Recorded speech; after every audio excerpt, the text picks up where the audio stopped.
Hello guys, magandang tanghali. ang araw ngayon ay huling araw ng 2025.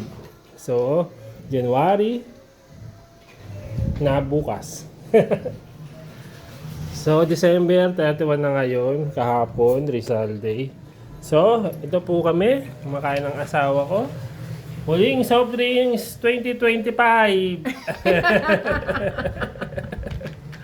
Ayan po.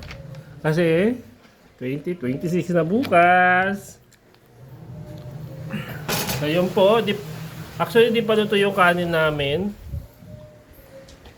Kumuha na siya. Kumain siya ng hilaw.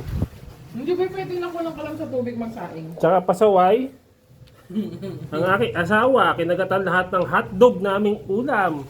Tingnan niyo yung mukha ng pasaway. Bakit? Sabi mo kasi tatlo lang kakainin ko, di kagatang ko lahat. Tingnan mo kung gaano ka pasaway ang aking asawa.